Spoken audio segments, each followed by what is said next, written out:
أعوذ بالله السميع العليم من الشيطان الرجيم من همزه ونفخه بسم الله الرحمن الرحيم قد أفلح من تزكى وذكر اسم ربه فصلى. سامعین کرام، جیسا کہ ہمارا موضوع نبی کریم صلی اللہ علیہ وسلم کی نماز کے بارے میں چل رہا ہے، اور ہم اس کی حیت اور اس کی شان اللہ رب العزت کی توفیق سے بیان کر رہے ہیں، سن رہے ہیں، اور اللہ رب العزت سے یہ دعا کرتے ہیں اور اس کی رحمت سے یہ امید کرتے ہیں کہ وہ ہمیں کاملاً اپنے نبی کی سنت کی اتباع کرنے کی توفیق عطا فرمائے. اللہ کے رسول نے فرمایا کہ یہ جو نماز ہے فَإِنَّ أَحَدَكُمْ إِذَا صَلَّى يُنَاجِي رَبَّهُ، کہ تم میں سے جب کوئی شخص نماز کے لیے کھڑا ہوتا ہے تو وہ اپنے رب سے مناجات کرتا ہے، اپنے رب سے گفتگو کرتا ہے. تو اس مناجات میں جو کیفیت ہونی چاہیے وہ وہی ہونی چاہیے جو ایک مناجی کی ہوتی ہے. اس میں نہ تو آواز بلند ہونی چاہیے، خفیہ اپنے رب سے انسان جب ہم کلام ہوتا ہے ادعوا ربکم تضرعا وخفیہ انہ لا يحب المعتدین، اللہ پسند نہیں کرتا ہے کہ انسان اپنی آواز کو جب اس سے سوال کرے تو بلند کرے اور دوسروں کو سنائے، یا اس بارے میں ایسا رویہ اختیار کرے، ایسا انداز اختیار کرے جو ایک مسلمان کے وقار کے منافی ہے. اللہ رب العزت کی جیسے کہ شان بلند ہے اور اس کے بالمقابل انسان کو اپنے فخر کا احساس ہونا چاہیے، اسی طرح سے اللہ سے مانگنے کا ادب بھی ہے. اور یہ ادب جیسا کہ بارہا عرض کیا جا چکا ہے کہ ادب جو ہے یہ علم سے پہلے ہے، اور اسی لیے ائمہ کرام جن کو اللہ رب العزت نے امت کے روشن مینار بنایا، بڑے بڑے سلاطین اور امراء اور ملوک اور بادشاہ اپنے بچوں کو ان کی مجلس میں بھیجا کرتے تھے جب شعور تھا علم کا اس امت میں کہ جاؤ فلاں محدث کی مجلس میں بیٹھو، باوجود اس کے کہ وہ خود حکمران ہے، اس کے دربار میں ہر طرح کے اہل علم بھی موجود رہتے، شعراء بھی ہوتے، اور اس طرح سے ادیب اور زبان و بیان کے ماہر، ہر طرح کے لوگ اس کو میسر ہوتے. اس کے باوجود وہ کہتا ہے کہ فلاں محدث کی مجلس میں ان کی محفل میں شریک ہو جاؤ تاکہ تم ادب سیکھ سکو.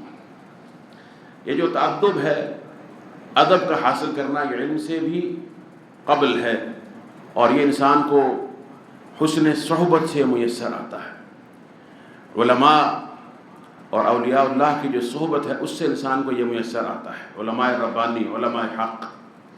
تو اس لیے جو شخص علماء سے بے نیاز ہو کر خود کتابوں سے علمی کتابی بننا چاہتا ہے، اس کی زبان و بیان میں بھی ادب نہیں ہوتا، نہ اس کی بات میں علم ہوتا ہے، بلکہ وہ جہالت کے راستے کا سوار بن جاتا ہے. تو اللہ کے رسول نے ہمیں نماز میں ادب سکھایا، فرمایا کہ لا يجهر بعضكم على بعض بقراءت یا بالقرآن، کہ تم میں جب کوئی شخص نماز پڑھتا ہے یا کوئی شخص اگر نماز پڑھ رہا ہے، کچھ لوگ نماز پڑھ رہے ہیں مسجد میں، کچھ ویسے بیٹھے ہوئے ہیں، تو قرآن بھی بلند آواز سے مت پڑھو، ایک دوسرے پر اس طرح سے اپنی آوازوں کو قرآن کے ساتھ بھی بلند نہ کرو کہ دوسرے کی آواز میں دوسرے کی جو عبادت ہے اس میں خلل واقع ہو جائے، کیونکہ عبادت خشوع طلب کرتی ہے، ذہن و دل کی، قلب اور دماغ کی یکسوئی طلب کرتی ہے. ایسا نہیں ہے کہ بس وہ ایک طوطے کی طرح رٹے رٹائے جملے ہیں، بولتا چلا جا رہا ہے، معنی سمجھ میں آ رہا ہے یا نہیں آ رہا ہے، اس سے کیا فرق پڑتا ہے، بس اس نے 4 رکعت پوری کی، اٹھایا ڈول اور باہر نکل گیا. اس طرح سے نہیں. تو اللہ کے رسول نے اسے منع فرمایا ہے کہ اذیت نہیں دینی ہے، اپنی آوازوں کو بلند نہیں کرنا ہے. ایک تو قرات کی، چونکہ ہماری بات اب قرات کے بارے میں شروع ہوا چاہتی ہے جو نماز میں کی جانی ہے، تو اس لیے یہ بڑی اہم بات ہے کہ اپنی آواز کو بلند نہیں کرنا. اور یہ ایسی چیز ہے جس کے بارے میں ہمارے اکثر محترم دوست اور بھائی جو ہیں وہ غفلت اختیار کرتے ہیں. ایک تو جب نماز میں مسجد کے ہال میں داخل ہوتے ہیں تو بہت ہی بلند آواز سے سلام کہتے ہیں، السلام علیکم. پورا ہال اس سے گونج جاتا ہے۔ کوئی شک نہیں ہے کہ نماز کے عالم میں سلام کہا جا سکتا ہے، کہنا چاہیے، اس میں کوئی حرج نہیں ہے، لیکن مناسب آواز سے آپ جس کے قریب سے گزرتے ہیں، جہاں آپ نے نماز پڑھنی وہاں پر السلام علیکم کہہ دیجیے۔ اس بات کا کوئی ہمیں صحابہ کرام سے اصول یا مثال نہیں ملتی ہے کہ وہ اس طرح سے داخل ہوتے ہوں مسجد میں اور بلند آواز سے پوری مسجد گونج جائے۔ مسافات امام قرات کر رہا ہوتا ہے، اور امام قرات میں کتنا حساس ہوتا ہے اس کا اندازہ اس حدیث مبارکہ سے کیجیے کہ اللہ کے رسول نے صحابہ کرام سے یہ فرمایا جب کہ آپ نے فجر کی نماز پڑھائی اور آپ پر نماز کی قرات بھاری ہو گئی، ثقلت علیہ القراءۃ لعلکم تقرؤون خلف امامکم، لگتا ہے کہ تم اپنے امام کے پیچھے قرات کرتے ہو، اور فرمایا خلقتم علیہ بقراءتکم بالقرآن، کہ تم نے مجھ پر خلط کر دیا، یعنی تمہاری بلند آواز سے، تم نے معمولی سے اپنی آواز بلند کی، میرے لیے قرآن پڑھنا مشکل ہو گیا۔ یہ اللہ کے رسول فرما رہے ہیں، اور یہ حقیقتاً امام واقعتاً خصوصاً جہری نمازوں میں انتہائی حساس ہوتا ہے جب وہ قرات کر رہا ہوتا ہے۔ یہ جو مصلی ہے نا، جو اس کو سمجھتا ہے نا یہ مصلی کیا ہے، اس مصلی کی ہیبت کو بھی سمجھتا ہے۔ چاہے آپ 20 سال سے 40 سال سے امام ہوں، لیکن جب آپ اس مصلی پر آئیں گے، امامت کے لیے کھڑے ہوں گے، اس کی ہیبت آپ کو جکڑ لے گی، آپ کچھ بھی نہیں ہیں جب اللہ کے سامنے، اور خصوصاً جب امام ضامن ہے۔ اللہ کے رسول نے فرمایا کہ اس کے میں مقتدیوں کا خیال کرنا ہے، اگر وہ خود گمراہ ہے اور خود اس کے اپنے نفس میں خبث ہے تو وہ کیا پڑھتا ہے اہدنا الصراط المستقیم؟ جب وہ خود اس پر عامل نہیں ہے، خود اس کو احساس نہیں ہے، تو برکت بھی اسی انداز سے ہوگی نا۔ اس لیے اس مصلی کی ہیبت ہوتی ہے، اور یہ حرم کے جو قراء ہیں جن کو اللہ نے تقویٰ دیا ہے، انہوں نے اس کا اظہار کیا ہے کہ میں جب بھی رسول اللہ صلی اللہ علیہ وسلم کے مصلی پر آیا مسجد نبوی میں، سعد الغامدی بہت مشہور قاری ہیں، میں نے خود یہ سنی ان کی بات، انہوں نے کہا کہ میری یہی کیفیت ہوئی کہ میرے لیے سورۃ الفاتحہ پڑھنا مشکل ہو گیا، تو میں نے پھر ایک بہت بڑے امام ہے حذیفی حفظہ اللہ تعالیٰ اجمعین، بہت بڑے قاری بھی ہیں، اور مدینہ یونیورسٹی کے شعبہ قرات کے یہ استاد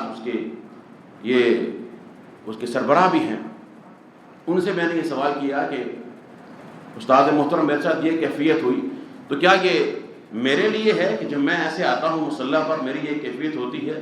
انہوں نے کہا نہیں ہے بیٹے، یہ سب کے ساتھ ہوتا ہے، اس مصلی کی ایک ہیبت ہے، کوئی پیچھے سے کھانستا بھی ہے نا بلند آواز سے، جو بالکل امام کے پیچھے کھڑا ہوا ہے، اس سے نماز میں خلل واقع ہوتا ہے، تو اس لیے اس میں احتیاط کرنی چاہیے۔ ہمارے بعض بھائی جو ہیں وہ قرات شروع کر دیتے ہیں ساتھ ساتھ امام کے، یہ مناسب نہیں، جائز ہی نہیں ہے جہری نماز میں، یا سری میں تو ویسے ہی نہیں ہے، اور جہری نماز میں بھی جائز نہیں ہے کہ بلند آواز سے قرات کی جائے، یا ذکر اذکار اپنے بلند آواز سے کی جائے، ساتھ والے کی نماز میں خلل واقع ہوگا، امام کی نماز میں بھی خلل واقع ہوگا۔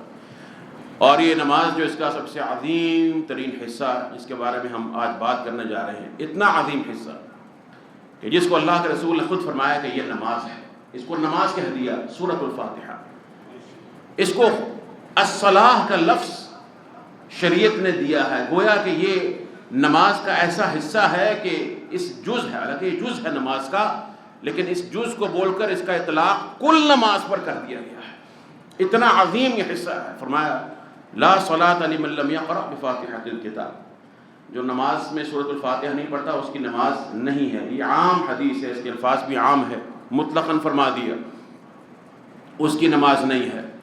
اور ایک روایت میں ہے کہ لا صلاۃ الا بقراءۃ، قرات کے بغیر نماز نہیں ہوتی، نماز میں قرات کرنا ضروری ہے، قرآن کریم جو پڑھا جانا ہے نماز میں، اس کا ایک حصہ نماز میں پڑھا جانا یہ واجب ہے، ضروری ہے، اس کے بغیر نماز نہیں ہے۔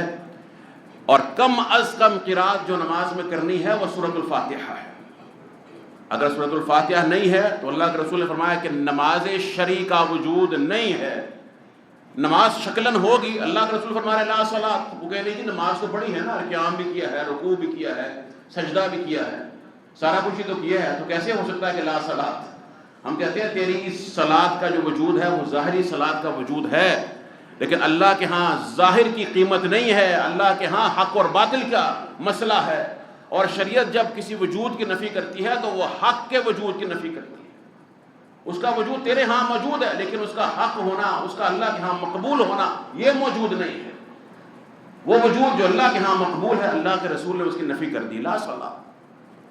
اور قرات میں نے عرض کیا کہ کم از کم اس کا جو حصہ ہے وہ سورۃ الفاتحہ، اس لیے کہ دیگر روایت میں آتا ہے کہ صحابی بیان کرتے ہیں کہ ہم نے رسول اللہ صلی اللہ علیہ وسلم کے پیچھے ظہر اور عصر کی نماز ادا کی، تو کہتے ہیں کہ ہم نے پہلی 2 رکعات میں فقرأنا فی الرکعتین الاولیین بالفاتحۃ وبسورہ، ہم نے پہلی 2 رکعتوں میں سورۃ الفاتحہ پڑھی اور کوئی سورت ساتھ اور بھی پڑھی ساتھ ملا کر، وفی الاخریین اور آخری 2 رکعات میں صرف ہم نے سورۃ الفاتحہ پڑھی۔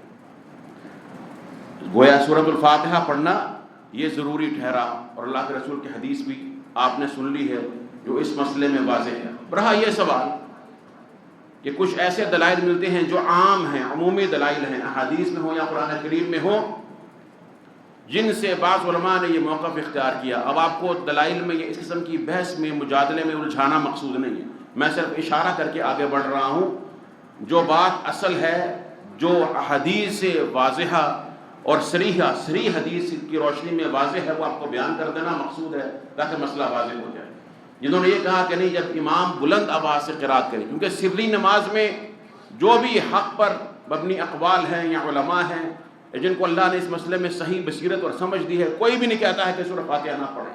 سورہ فاتحہ واجب ہے کم از کم، یا رکن ہے نماز کا، لیکن جن کا کچھ اختلاف ہے بعض علماء کا، بعض ائمہ کا، کہ جہری نماز میں جب امام بلند قرات کرتا ہے تو کیا تب بھی مقتدی سورۃ الفاتحہ پڑھے گا یا نہیں پڑھے گا۔ بعض کا موقف یہ ہے، عمومی جو کچھ دلائل ہیں، خاص دلیل نہیں ہے اس مسئلے کے اوپر ان کے پاس جو بالکل واضح ہوگی، میں پہلا عرض کر دوں ورنہ مسئلہ حل ہو جاتا ہے۔ جو خاص دلیل اس مسئلے پر ہو کہ امام اگر جہری قرات کرے اس کے پیچھے مقتدی نے کیا کرنا ہے، جو خاص دلیل ہے وہ میں آپ کو بیان کروں گا بھی، لیکن ان کے پاس جو دلیل ہے وہ عام دلائل ہیں۔ انہوں نے کہا کہ اگر بلند آواز سے جب امام قرات کر رہا ہو سورۃ الفاتحہ کی، تو مقتدی ان بلند آواز سے قرات والی رکعات میں یا نمازوں میں اگر سورہ فاتحہ نہ پڑھے تو امام کی قرات اس کو کافی ہو جائے گی اور نہیں پڑھنی چاہیے۔ کچھ نے کہا کہ جائز ہے، پڑھ سکتا ہے، کچھ نے کہا کہ نہیں پڑھنی چاہیے، یہ ان کا موقف ہے۔ تو اگر کوئی شخص یہ موقف اپناتا ہے دلائل کی روشنی میں اور اس کی سمجھ اسے یہ کہتی ہے حدیث اور قرآن کا مطالعہ کرنے کے بعد وہ کسی قول کا مقلد نہیں بنتا ہے، تعصب کا مظاہرہ نہیں کرتا ہے کہ چونکہ میرے امام صاحب نے کہہ دیا قرآن ایک طرف حدیث ایک طرف بس میں نے اس کے پیچھے چلنا ہے، تو ہم سختی نہیں کرتے ہیں، ہم اس کو تفرقہ بازی یا فتنہ و فساد کا باعث نہیں بناتے ہیں، ہم اس کو بھی ایک وسعت دیتے ہیں کہ اجتہادی اختلاف ہو سکتا ہے، واضح۔ اب حدیث ذرا سن لیجیے اس بات میں۔ حضرت ابو ہریرہ رضی اللہ تعالیٰ عنہ، ابو صائب بیان کرتے ہیں کہ میں نے سنا ابو ہریرہ کتنے احسانات ہیں امت پر اس صحابی رسول کے رضی اللہ تعالیٰ عنہ۔ وہ کہتے تھے کہ سمعت رسول اللہ یقول صلی اللہ علیہ وسلم، میں نے اللہ کے رسول سے یہ سنا کہ آپ فرماتے تھے من صلی صلاۃ لم یقرأ فیہا بأم القرآن فہی خداج فہی خداج فہی خداج غیر تمام، کہ جس شخص نے نماز پڑھی اور اس میں ام القرآن سورہ فاتحہ کے کئی عظیم اور خوبصورت نام ہیں، اور یہ بھی سورت کی عظمت پر دلالت کرنے والی چیز ہے، جیسا کہ اللہ کے رسول نے فرمایا کہ یہ ام القرآن وسبع المثانی والقرآن العظیم الذی اوتیت، یہ ام القرآن بھی ہے، یہ وہ 7 آیات بھی ہیں جو بار بار دہرائی جاتی ہیں، پڑھی جاتی ہیں، اور اس کا ایک نام القرآن العظیم بھی ہے۔ گویا اس سورت کو قرآن کہا گیا ہے کیونکہ پورے قرآن کے جو مضامین ہیں ان کا جو مرجع ہے اور ان کی جو روح ہے وہ اس سورت کے اندر موجود ہے۔ بلکہ علماء نے کہا، جیسے کہ اللہ کے رسول کی حدیث بھی ہے کہ مجھ پر ایک ایسی سورت جو ہے وہ اتاری گئی ہے کہ اس سے پہلے نہ اس کی مثال تورات میں ہے، نہ انجیل میں ہے، نہ کسی اور کتاب میں ہے، اور وہ سورۃ الفاتحہ ہے۔ تو علماء مفسرین نے کہا کہ اس طرح کے دیگر دلائل سے معلوم ہوتا ہے کہ سورہ فاتحہ میں صرف قرآن کریم نہیں بلکہ سابقہ تمام شرائط اور شریعتوں کا خلاصہ موجود ہے، بہت عظیم سورت ہے۔ تو میں عرض کر رہا تھا اس سورہ فاتحہ کے بارے میں، ابو ہریرہ رضی اللہ تعالیٰ عنہ کہتے ہیں کہ میں نے اللہ کے رسول کو یہ کہتے ہوئے سنا کہ جو شخص نماز میں سورہ فاتحہ نہیں پڑھتا اس کی نماز خداج ہے، یعنی وہ تمام نامکمل بچہ جو اونٹنی مدت مکمل ہونے سے پہلے پھینک دیتی ہے، غیر و تمام، نامکمل ہے، ناقص ہے، گویا اس کی نماز مکمل نہیں۔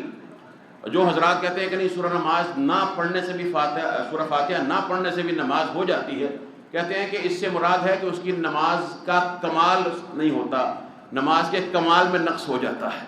یہ صرف ایک خود ساختہ تعویل اور زور آزمائی ہے۔ اللہ کے رسول کی حدیث واضح ہے، نامکمل بچہ، ادھورا، ناقص الخلقت کوئی پسند کرتا ہے اس کی نماز ایسی ہو، تو پھر کیوں اس طرح کی تعویلات کی جاتی ہیں جو حدیث کے بالکل صریح مخالف ہیں؟ تو اللہ کے رسول نے فرمایا۔ اب وہ ابو صاحب جو ہیں وہ سوال کرتے ہیں ابو ہریرہ سے، احیانا اکون وراء الامام، اے ابو ہریرہ کبھی کبھی ایسے ہوتا ہے کہ میں امام کے پیچھے ہوتا ہوں، امام کے پیچھے ہوتا ہوں، خلف الامام ہوتا ہوں، تو پھر میں اس صورت میں کیا کروں؟ تب بھی کیا مجھے سورہ فاتحہ پڑھنی ہے؟ کہتے ہیں کہ مجھے ابو ہریرہ نے کہا رضی اللہ تعالی عنہ، یہ صحابی رسول ہیں اور کثیر احادیث ان سے اس باب میں سورۃ الفاتحہ کی قراءت اور عمومی قراءت اور نماز کے اندر تامین، آمین اور دیگر اس طرح کے مسائل کے بارے میں صریح حدیث انہی سے وارد ہیں، اور بھی صحابہ ہیں مگر ان سے وارد ہیں اکثر، اور یہ ان کا احسان ہے امت پر۔ کہنے لگے اقرأ بہا فی نفسک یا فارسی، اپنے جی میں پڑھ، آہستہ آواز سے پڑھ، لیکن پڑھنی ضرور ہے، اس لیے پھر فرماتے ہیں فإنی سمعت رسول اللہ یقول قال اللہ تبارک وتعالی، میں نے اللہ کے رسول کو یہ کہتے ہوئے سنا، آپ فرماتے تھے کہ اللہ تبارک و تعالی فرماتے ہیں، کیا فرماتے ہیں؟ انی قسمت الصلاۃ بینی و بین عبدی نصفین، میں نے نماز کو اپنے اور اپنے بندے کے درمیان دو حصوں میں تقسیم کر دیا ہے، اور نماز سے مراد یہاں پہ کیا ہے؟ سورۃ الفاتحہ۔ سبحان اللہ، کیا شان ہے اس سورت کی۔ جیسا فرمایا الحج عرفہ، کہ حج جو ہے وہ عرفہ ہے، اب عرفہ تو صرف ایک حج کا رکن ہے نا، یہ تو نہیں کہ وقوف عرفہ جو ہے مکمل حج ہے، لیکن وہ ایک اتنا عظیم شعائر اللہ میں سے ایک شعار ہے، اتنا عظیم کہ اس کے بغیر حج نہیں ہے، اور کوئی اس کا کفارہ بھی نہیں ہے کہ اب رہ گیا تو کچھ اور ایسا معاملہ کر لو کہ اس سے حج کا جو ہے نقص جو ہے وہ پورا ہو جائے۔ اسی طرح سے اللہ فرماتے ہیں میں نے اپنے اور اپنے بندے کے درمیان نماز کو تقسیم کر لیا، آدھا آدھا کر لیا ہے، نصفها لی و نصفها لعبدی، نصف میرے لیے ہے اور نصف میرے بندے کے لیے ہے۔ تو اللہ کے رسول فرمایا فقولوا، فقرأوا، پڑھا کرو الحمدللہ رب العالمین، یقول العبد الحمدللہ رب العالمین، جب بندہ یہ کہتا ہے الحمدللہ رب العالمین تو اللہ جواب دیتے ہیں حمیدنی عبدی، میرے بندے نے میری حمد بیان کی ہے۔ اور یہ سنت جو ہے اس سورۃ الفاتحہ کی تلاوت میں، وہ شعر کی طرح اس کو ایک ہی سانس میں پڑھنا نہیں ہے، بلکہ رسول اللہ صلی اللہ علیہ وسلم کی قرات کے بارے میں یہ بھی سنت چھوڑ دی ہے، ہمارے کئی ائمہ نے ترک کر دیا اس کو، کائن من کان، جو بھی کوئی ہو، عرب کا ہو عجم کا ہو، لیکن سنت کے بارے میں یہ خلاف ہے۔ ام سلمہ سے سوال ہوا سئلت عن قراءۃ رسول اللہ صلی اللہ علیہ وسلم، کہ آپ قراءت کیسے کرتے تھے؟ فرماتی ہے کہ کانا یقطع قراءتہ آیۃ آیۃ، ایک ایک آیت آپ الگ الگ کر کے پڑھا کرتے تھے، الحمدللہ رب العالمین ثم قطع، الرحمن الرحیم ثم قطع، مالک یوم الدین، اس طرح سے آپ پڑھا کرتے تھے۔ اور یہی سوال حضرت حفصہ سے ہوا رضی اللہ تعالی عنہا، آپ کی قراءت کیسی تھی نماز میں؟ فرمایا انکم لا تستطيعونها، تم اس طرح کی قراءت نہیں کر سکتے۔ تو انہوں نے کہا کہ آپ ہمیں خبر تو دیجئے، بتائیے تو صحیح کہ وہ قراءت کس طرح کی تھی۔ فقرأت قراءة ترسلت فيها، صحابہ کہتے ہیں انہوں نے قراءت کی اور بڑا ہی ٹھہر ٹھہر کر، اور پھر انہوں نے پڑھا الحمدللہ رب العالمین ثم قطع، انہوں نے پہلے الحمدللہ پڑھا، یہ آیت پڑھی اور پھر وقف کیا، پھر دوسری پڑھی پھر وقف کیا، یہ انداز تھا پڑھنے کا، اور ہر ایک کلمے پر جواب آتا ہے۔ اور یہ بھی ایک، حالانکہ قرآن کریم کی معنویت کو دیکھتے ہوئے آیات کو ملایا جا سکتا ہے، لیکن جہاں کوئی آیت ختم ہوتی ہے کسی مصحف کی ترتیب کے مطابق، مختلف اس میں جو ہیں وہ ترتیبات بھی ہیں، تو اس آیت کو وہاں پر وقف کرنا، وہاں رک جانا، اس کی اپنی ایک عظمت اور حکمت ہے۔ مثلا آپ نے پڑھا ارأیت الذی یکذب بالدین، فذلك الذي يدع اليتيم ولا يحض على طعام المسكين فويل للمصلين. بس ویل ہے، بربادی ہے نمازیوں کے لیے. اگر اس کو آپ ساتھ ملا کر پڑھ دیں فویل للمصلین الذین هم عن صلاتهم ساہون، کہ وہ جو اپنی نمازوں کے بارے میں غافل ہیں، غفلت میں پڑے ہوئے ہیں، تو وہ کیفیت پیدا نہیں ہوتی ہے. اگر آپ یہاں رک جائیں فویل للمصلین، نمازیوں کے لیے بربادی ہے. اب سننے والا مدہش ہے کہ یہ کیسی بات ہے کہ نماز پڑھنے والا اس کے لیے ویل کی وعید سنائی جا رہی ہے.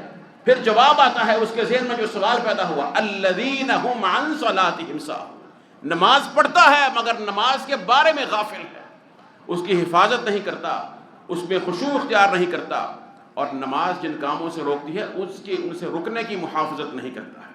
تو بہرحال یہ اللہ کے رسول کی قرات کا جو ہے وہ قرات کی کیفیت تھی. فرمایا کہ جب بندہ پڑھتا ہے الحمدللہ رب العالمین تو اللہ کی طرف سے جواب آتا ہے. یقول اللہ تبارک و تعالی حمیدنی عبدی، یقول العبد الرحمن الرحیم. بندہ کہتا ہے کہ کون سا اللہ، کس اللہ کے لیے جمیع حمد ہے جو رب العالمین ہے. کون سا اللہ؟ وہ جس کے لیے جمیع حمد ہے وہ کون ہے؟ رب العالمین ہے. اور کیا ہے؟ جمیع حمد کیوں ہے؟ اب یہ بندہ دلیل دے رہا ہے نا، اپنی بات کی دلیل ساتھ ساتھ دیتا چلا جا رہا ہے قرآن کریم میں. اس لیے کہ جمیع حمد اسی کے لیے ہے کیونکہ وہ رب العالمین ہے، اور اس لیے کہ وہ الرحمن ہے، یعنی اس کی رحمت بے پناہ ہے، بے حد و حساب ہے. واسع الرحمہ کثیر الرحمہ، اتنی رحمت ہے کہ اس کی رحمت نے ہر شے کو ڈھانپا ہوا ہے. رحمتی سبقت غضبی وسعت کل شیء رحمتا وعلما. ہر شے پر اللہ کی رحمت اور اس کا علم محیط ہے. سبحان اللہ، ہر شے پر اللہ کی رحمت جو ہے وہ غالب ہے اور محیط ہے. اتنی عظیم اس کی رحمت ہے. الرحمن، الرحیم کا مطلب کیا ہے؟ یہ دونوں رحم سے ہے نا. الرحمن کا مطلب جو سراسر رحمت کی رحمت ہے. اللہ سبحانہ و تعالی بہت عظیم رحمت والے ہیں، کثیر وسیع، جس کا ہم احاطہ اور اندازہ نہیں کر سکتے، جس کی ہم حد کو بیان نہیں کر سکتے، وہ اس کی رحمت ہے. الرحمن کا مطلب یہ ہے کہ اس کی ذات کے بارے میں اس کا یہ وصف بیان کرتے ہیں کہ اللہ تیری ذات اتنی عظیم رحمت سے متصف ہے. الرحیم کا مطلب یہ ہے کہ اللہ وہ رحمت صرف تجھ تک، تیرے ذات تک محدود نہیں ہے، بلکہ مسلسل تیری مخلوق کو پہنچتی رہتی ہے. مسلسل تیری مخلوق پر وہ رحمت برستی رہتی ہے. الرحیم. الحمدللہ، جمیع حمد اسی اللہ احکم الحاکمین کے لیے ہے. اور حمد جو ہے جب تک بندہ اپنی زبان سے اللہ سبحانہ و تعالیٰ کی صفات عظیمہ کا اظہار نہ کرے وہ حمد نہیں بنتی. عربیت کے مطابق یہ بات یاد رکھیے، جب تک اپنے قول سے اظہار نہ کیا جائے، اللہ کی تعریف نہ کی جائے، حمد نہیں بنے گی. شکر دل سے بھی ہو جاتا ہے، شکر سوچ سے بھی ہو جاتا ہے، شکر عمل سے بھی ہو جاتا ہے. اعملوا آل داؤد شکرا. لیکن حمد تب ہوگی جب دل کے ساتھ ساتھ زبان سے بھی تسبیح نکلتی ہے، زبان سے بھی الفاظ نکلتے ہیں. اس لیے تو فرمایا کہ سبح اسم ربک الاعلی، سبح باسم ربک العظیم، اپنے رب کے نام کی تسبیح کر. مطلب کیا ہے اس بات کا؟ ہم تو نہیں کہتے سبحان اسم ربی الاعلی، سبحان، ہم تو کہتے ہیں سبحان ربی. نام اس لیے، نام کا لفظ یہاں پر اس لیے لایا گیا ہے کہ جب اللہ کا نام لے گا تو زبان سے ہی لے گا نا. دل میں تو نام کے بغیر بھی ذات کا تصور کیا جا سکتا ہے. ہوتا ہے نہیں ہوتا؟ آپ نام نہیں جانتے کسی شخص کا، لیکن کہتے ہیں کہ میں جانتا ہوں وہ کون ہے، لیکن نام میرے ذہن میں نہیں آ رہا. لیکن جب آپ نے کسی کا ذکر کرنا ہے، کسی کو بتانا ہے یا اس کا ذکر کرنا ہے، اس کا اظہار کرنا ہے اس کے بارے میں، تو نام لیے بغیر نہیں ہو سکتا ہے. سبح اسم ربک الاعلی. تو اللہ کی حمد جب زبان سے، اور الحمد کا مطلب ہے کہ جمیع حمد کائنات میں اس کا حقیقی اگر مستحق کوئی ہے وہ جمیع کی جمیع ثابت ہے تو کس کے لیے ہے؟ اور حمد کا جو کمال ہے وہ ثابت ہے، جو حقیقی حمد ہے، جو ثابت ہے، جو موجود ہے، تو وہ کس کے لیے ہے؟ اللہ للہ. یہ مطلب ہے اس آیت کا. رب العالمین، جو تمام جہانوں کا رب ہے، الرحمن الرحیم۔ جب بندہ الرحمن الرحیم پڑھتا ہے تو اللہ کے رسول نے فرمایا کہ اللہ کی طرف سے جواب آتا ہے اثنا علی عبدی، میرے بندے نے میری ثنا کی ہے۔ اس حدیث مبارکہ سے آپ کو حمد اور ثنا کا ایک لطیف فرق بھی معلوم ہو گیا۔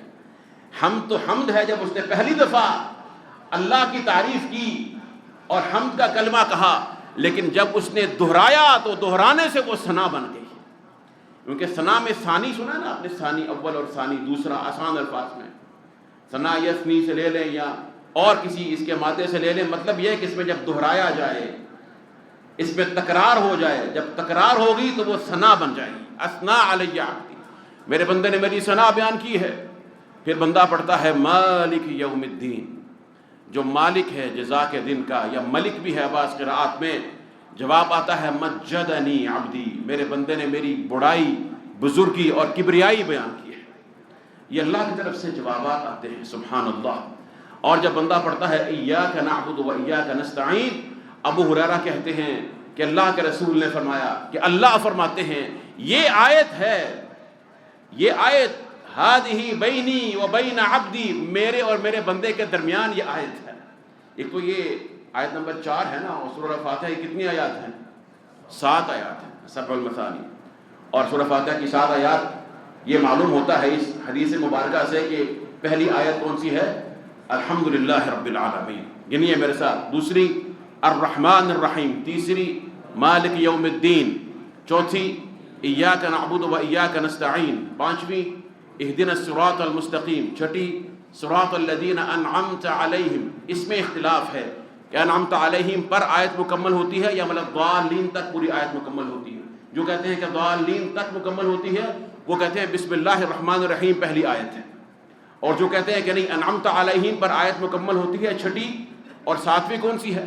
غیر المغضوب علیہم ولا الضالین، وہ کہتے ہیں کہ بسم اللہ آیت تو ہے قرآن کریم کی، کوئی شک نہیں ہے، لیکن سورہ فاتحہ کی پہلی آیت نہیں ہے۔ واضح؟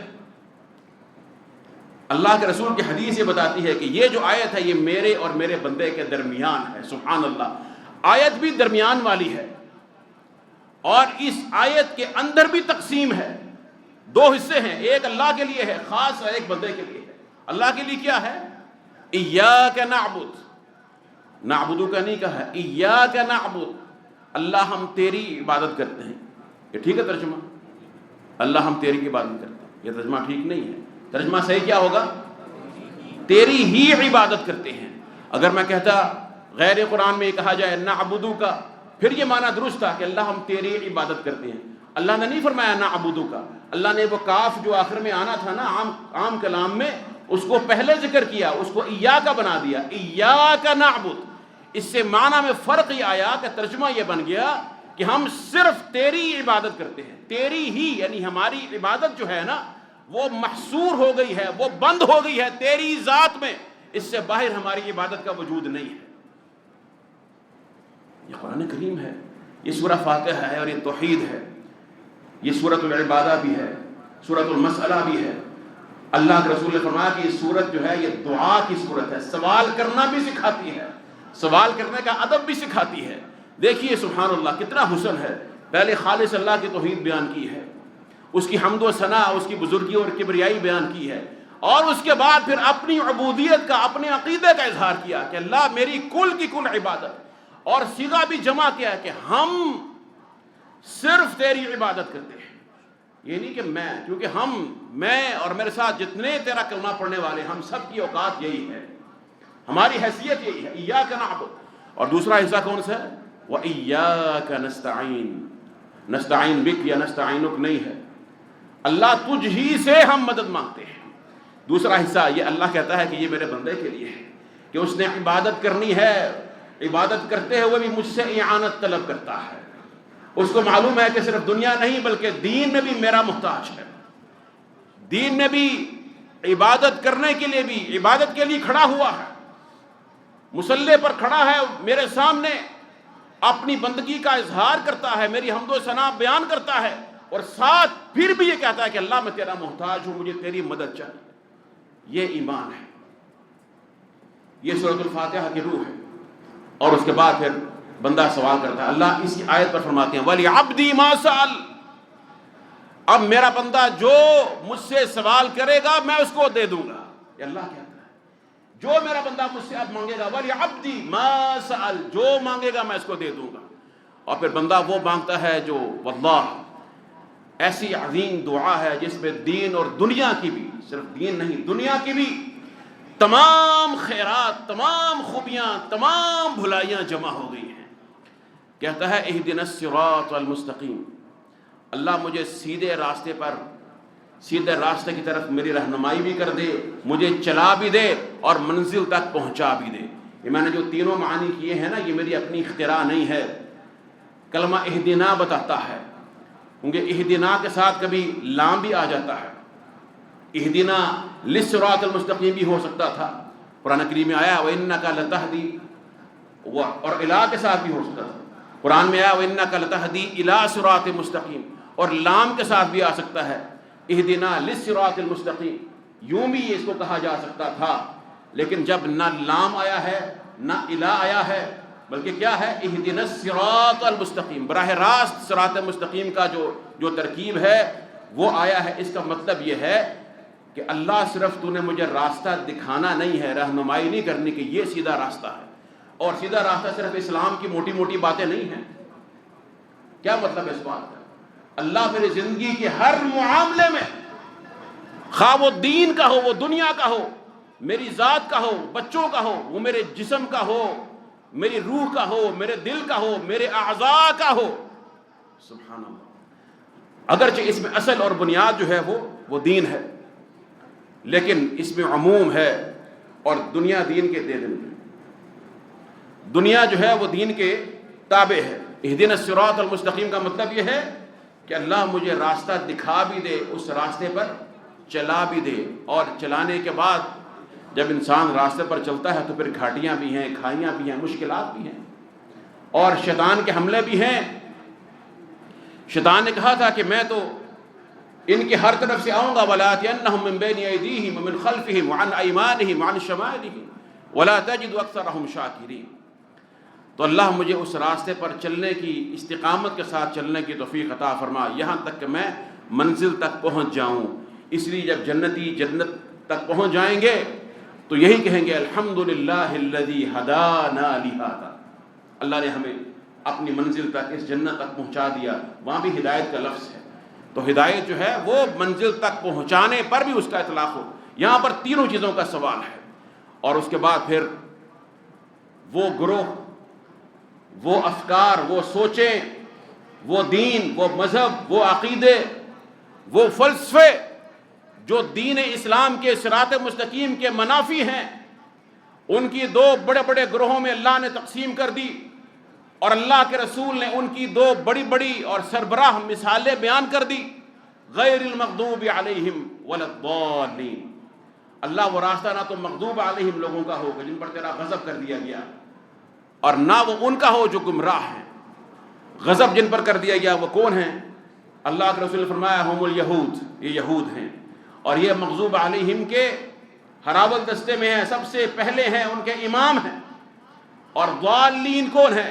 جو گمراہ ہوئے. مغضوب علیہم کی جو واضح صفت ہے وہ یہ ہے، حالانکہ مغضوب علیہم بھی ضالین ہوتا ہے اور ظالم پر بھی غضب ہوتا ہے اللہ کا، لیکن مغضوب علیہم جو ہے ان کی خاص صفت یہ ہے کہ یہ علم کے بعد گمراہ ہوتے ہیں. علم ان کو حاصل ہوتا ہے، ایک شے کا فہم ان پر، حق کی حجت تمام ہو جاتی ہے، اللہ اور اس کے رسول کا یہ حکم ہے ان کو معلوم ہو جاتا ہے. اس کے بعد یہ ضد اور عناد کی باعث، تعصب کے باعث انکار کر دیتے ہیں. اس لیے فرمایا ان کے بارے میں، یہود کے بارے میں فلما زاغوا ازاغ اللہ قلوبہم، جب یہ خود ٹیڑے ہوئے اللہ نے ان کے دلوں کو ٹیڑھا کر دیا. ٹیڑے خود ہوئے، ان کو معلوم تھا، انہوں نے انکار کیا. ام یحسدون الناس علی ما آتاہم اللہ من فضلہ، اپنے حسد کی بنا پر، اور یہ حسد ان کا ہر جگہ جھلکتا ہے، حتیٰ کہ سورۃ الفاتحہ میں بھی جھلکتا ہے. اللہ کے رسول نے فرمایا، اسی سورۃ فاتحہ کے بارے میں فرمایا کہ جب سورۃ الفاتحہ ختم ہوتی ہے تو امام نے کہنا ہے اذا قال الامام ولا الضالین قولوا آمین. جب امام الضالین کہے، امام بھی آمین کہے گا. اللہ کے رسول بھی آمین کہا کرتے تھے. انشاءاللہ یہ مسئلہ آئندہ بیان ہو جائے گا تفصیل کے ساتھ، لیکن ابھی اشارہ کر رہا ہوں جب امام ضالین کہے آمین کہے تم نے بھی اس کے ساتھ آمین کہنا ہے، اور اس کی فضیلت بیان فرمائی، اور ساتھ یہ کہا کہ ما حسدتکم الیہود علی شیء ما حسدتکم علی السلام والتأمین، کہ یہود تمہاری کسی بات پر اتنا حسد نہیں کرتے جتنا تمہارے ایک دوسرے کو سلام کہنے اور آمین کہنے پر حسد کرتے ہیں. سورۃ الفاتحہ ہے، کیونکہ اس کے بعد دعا قبول ہوتی ہے. من وافق تأمینہ تأمین الملائکہ غفر لہ ما تقدم من ذنبہ. فرمایا کہ جس کی آمین فرشتوں کی آمین سے مل گئی اس کے سابقہ تمام گناہ معاف ہو گئے. یہ فضیلت ہے. فرمایا قولوا آمین یجبکم اللہ تعالی، آمین کہا کرو، اللہ تمہاری دعا کو سنے گا، قبول کرے گا، اور تمہیں اس کی نعمتیں اور فضل عطا فرمائے گا. تو بہرحال یہ سورۃ الفاتحہ بڑے انتہائی اختصار کے ساتھ، وگرنہ یہ سورت تو ایسی ہے انسان کی عمر گزر جائے اس سورت کا حق ادا نہیں کر سکتا ہے.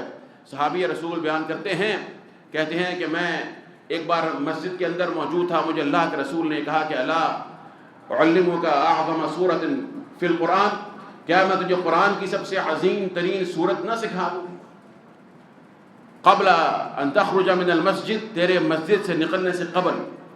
چنانچہ جب ہم مسجد سے نکلنے لگے تو میں نے اللہ کے رسول سے درخواست کی کہ یا رسول اللہ، آپ نے کہا تھا کہ میں تجھے قرآن کی عظیم ترین سورت سکھاؤں گا، وہ سورت کون سی ہے؟ فرمایا وہ سورت یہ ہے ام القرآن الفاتحہ وہی سبع المثانی الحمدللہ رب العالمین ہی ام القرآن وہی سبع المثانی وہی القرآن العظیم الذی اوتیت. یہی وہ سورت ہے جو قرآن کی عظیم ترین سورت ہے. یہ ام القرآن ہے. ام القرآن کیا مطلب ام کا؟ کہ قرآن کے جتنے مضامین ہیں سارے اس کی طرف ان کا مرجع یہ ہے، لوٹتے ہیں اس کی طرف. ام کہتے ہیں اما یا امو. امام سنتے ہیں نا لفظ امام، عربی کے یہ بڑی دقت ہے. امام کون ہوتا ہے؟ جس کی لوگ اقتداء کرتے ہیں، اور یہ بھی انشاءاللہ مسئلہ بیان ہوگا کہ امام کی اقتداء کا مفہوم کیا ہے. اس کو بھلا دیا ہے ہم نے. امام کے ساتھ ساتھ چلتے ہیں، امام پہل کرتا ہے پھر اس کی پیروی کی جاتی ہے، جو نماز کا امام ہے. ابھی نماز کی ہم بات کر رہے ہیں. تو سب لوگوں کا جو ارادہ اور قصد اور توجہ ہے وہ کہاں ہوتی ہے؟ اپنی باجماعت نماز میں امام کی طرف. ایسے ہی ہے. تو ام کیا ہے؟ ام وہ ایک مخصوص حصہ ہے، ایک مخصوص جز ہے قرآن کریم کا، جس کا قصد کرتے ہیں قرآن کریم کے تمام مضامین اسی کی طرف لوٹتے ہیں، اور وہ بنیاد اور ماخذ اور جوہر ہے جس سے پورے قرآن کی وہ روح پھوٹتی ہے. اس لیے اس کا نام ام القرآن ہے. امام کو بھی امام اس لیے کہا جاتا ہے، اور امت بھی اس لیے ہوتی ہے. بہرحال یہ سورت مبارکہ ہے. ابو ہریرہ نے اس کی فضیلت بیان کی اور کیا فتویٰ دیا کہ تو نے امام کے پیچھے بھی قرات کرنی ہے فاتحہ کی. اور اس کے بارے میں صریح حدیث ہے، وہی آپ نے جو سن لی شروع میں اس کا آدھا حصہ، کہ اللہ کے رسول نے فجر کی نماز کروائی، صحابہ کرام نے آپ کے پیچھے قرات کی، آپ پر قرات بھاری ہو گئی. نماز کے بعد آپ نے کہا کہ تم جو ہے امام کے پیچھے قرآن پڑھتے ہو. کہا جی ہاں اللہ کے رسول ہم پڑھتے ہیں. فرمایا کہ لا تفعلوا، ذرا غور کیجئے، نماز کون سی ہے؟ فجر کی. جہری ہوتی ہے یا سری؟ جہری نماز ہے نا. دونوں رکعات میں بلند آواز سے قرات کی جاتی ہے نا. صحابہ کرام نے بھی قرات کی. اللہ کے رسول کے لیے قرات مشکل ہو گئی. نماز کے بعد آپ نے سوال کیا میرے ساتھ پڑھتے ہو؟ کہا جی ہاں پڑھتے رہے ہیں کچھ بلند آواز سے. فرمایا لا تفعلوا، ایسا نہیں کرنا ہے، الا بأم الکتاب فإنه لا صلاة لمن لم يقرأ بها، سوائے سورۃ الفاتحہ کے، اس لیے کہ جس نے سورۃ الفاتحہ نہ پڑھی اس کی نماز نہیں ہوگی. یہ اللہ کے رسول کی حدیث ہے، اور اس مسئلے پر دو ٹوک ہے. اس لیے ہم اسی کو راجح سمجھتے ہیں کہ انسان کو امام جہری نماز پڑھ رہا ہو، سری ہو، اور قرات جہری ہو یا سری ہو، مقتدی کو ہر حالت میں یہ عظیم سورت پڑھنی چاہیے. اس سورت کا پڑھنا اتنا مبارک ہے کہ خاموش رہنا اس کے مقابلے میں وہ حیثیت قطعاً نہیں رکھ سکتا ہے. اللہ ہم سب کو عمل کرنے کی توفیق عطا فرما دے. مزید انشاءاللہ اس میں جو مسائل ہیں پھر آئندہ جمعہ میں انشاءاللہ جاری رکھیں گے بتوفیق اللہ تعالی. وآخر دعوانا الحمدللہ.